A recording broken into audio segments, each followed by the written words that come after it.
អូខេសួស្តីទាំងអស់គ្នាថ្ងៃនេះទី28ខែកុម្ភៈឆ្នាំ2026នេះព័ត៌មានថ្មីទើបតែអាប់ដេតឡើងវិញមិញព័ត៌មានអន្តរជាតិជាច្រើនបានចុះផ្សាយហ្នឹងខ្ញុំបានដកស្រង់មកគឺអ៊ីរ៉ង់ត្រូវបានវាយប្រហារដោយអ៊ីស្រាអែលហើយអ៊ីស្រាអែលហ្នឹងទៀតគឺការចូលរួមពីសហរដ្ឋអាមេរិកតាមប្រភពព័ត៌មានពីបរទេសអ៊ីស្រាអែលបានចាប់ផ្ដើមវាយប្រហារទីក្រុងតរ៉ាន់ជាមួយការគ្រប់គ្រងពីសហរដ្ឋអាមេរិកមានភាពតានតឹងខ្លាំងនិងប៉ះពាល់ដល់សន្តិសុខអន្តរជាតិ2ប៉ាគីស្ថានប្រកាសសង្គ្រាមបើកជាមួយអាហ្វហ្គានីស្ថានក្រោយការវាយប្រហារនៅតាមព្រំដែនប៉ាគីស្ថានប្រកាសសង្គ្រាមស្ថានភាព Open War ជាមួយនឹងអាហ្វហ្គានីស្ថានកងកម្លាំងយោធាបានវាយខ្លាំងទៅលើទីក្រុងធំៗរួមមានខាប៊ុលនិងតំបន់ផ្សេងៗទៀតតំបន់មជ្ឈមបូព៌ានិងព្រំដែនអាហ្វហ្គានីស្ថានប៉ាគីស្ថានកំពុងតែមានស្ថានភាពតាំងខ្លាំងព័ត៌មានថ្មីៗនិងការតាមដានសង្គ្រាមនៅតំបន់ផ្សេងទៀតកំពុងតែបានដាក់ចេញផ្សាយជាបន្តបន្ទាប់ហើយអ្នកគិតថាពិភពលោកយើងនឹងផ្លាស់ប្ដូរយ៉ាងដូចដេចពីសង្គ្រាមថ្មីៗនេះ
دښمن ته ماشاءالله ښه تلفات واوښتل آینده کې که دښمن داسې تېروتنه وکړي بیا به هم انشاءالله دغسې جواب ورکوو بیا به یې انشاءالله ورکوو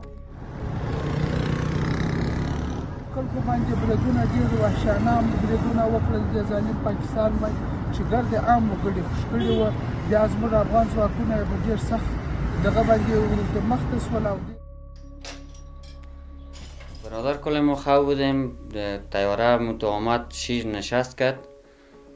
همون صدای طیاره که شنیدم من خیستم دیدم که طیاره تو 6 تا یک دو دانه بم زد پس بالا شد هم شواز کرد گرمبست کرد دیگه ساعت 2 بجه شب بود 2 بجه شب بود دیگه هم سیاسرها کلی خیستیم دویده آمدیم پایان بسیارا مردم ها از شیشه زخمی شده بسیار تا چند بجه شب در این دواخانه بدن مردم تداوی میشد دیگه یک حادثه بسیار بانگیز آمد که مردم کلگی خسته است بدن حالت روز تمام روز به این مشکلات مردم است